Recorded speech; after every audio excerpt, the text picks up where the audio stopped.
9. martā Rīgas, Tukuma un Angūras apkaimē risinājās 2024. gada sieviešu rallijs. Tas ir neaizmirstams pasākums ar draudzeņu kopā būšanu, krāsainiem tērpiem, unikālām frizūrām, košiem meikapiem un neatkārtojumiem autodizainiem.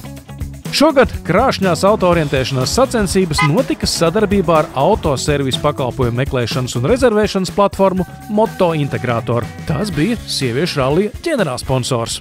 Motointegrātor ir ne tikai ģenerālsponsors, bet pirmo reizi šī pasākuma vēsturē tiks nodrošināta arī palīdzība uz ceļa. Pagaidām gan nav īsti zināms, vai kādai no 500 ekipāžām patiesi bija nepieciešama tehniskā palīdzība, taču Motointegrators bija gatavs tādu sniegt. Būs pieejami vairāk autoservisi no Motointegrātora platformas, kuri sestdienā atbildēs un atbrauks palīdzēt. Šādos gadījumos ir noderīgi zināt, kuri servisi vispār strādā sestdienās. Jebkurā gadījumā ir servisi, kuri strādā sestdienās, un tādus tad meklējiet platformā pēc darba laika. Virsbūvju apkopas uzņēmumam GMM Autopasaule 9. martā nemaz nebija citu variantu, kā turēt savas durvis plaši atvērtas.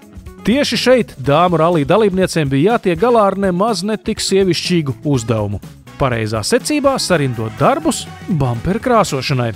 Gāja dažādi, bet ļoti jautri. Nesen bija pētījums, kurā atklājās, ka vismaz ceturdaļa autovadītāji nezina, kad ir jāveic tehniskā apskate un kad beidzas apdrošināšana. Arī šo jautājumu atrisina Motointegrātora platforma. Jebkurš automašīnas īpašnieks var izveidot savas automašīnas vai vairāk automašīnu digitālo servisu grāmatiņu, kurā fiksēt ne tikai visus veiktos remonta darbus, bet arī svarīgos datumus.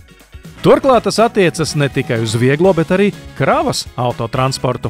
Grūti pateikt, vai šai neaizmirstamai sieviešu rallija ekipāžai 9. martā tas bija aktuāli, taču sacensību finišs tika veiksmīgi sasniegts, turklāt ar īstu kravas sastāvu vilcēju. Kā vēl viena liela priekšrocība es gribētu minēt, ka Motointegrātora platformā jūs varat atrast arī servisu ceļojumu laikā. Atliek tikai lietotnē izvēlēties valsti, kurā tobrīd atrodaties. Vai nu pēc pilsētas, vai nu var uzlikt, kad meklē manā tūmā. Tad meklē servisus, kas ir 10 km radiusā.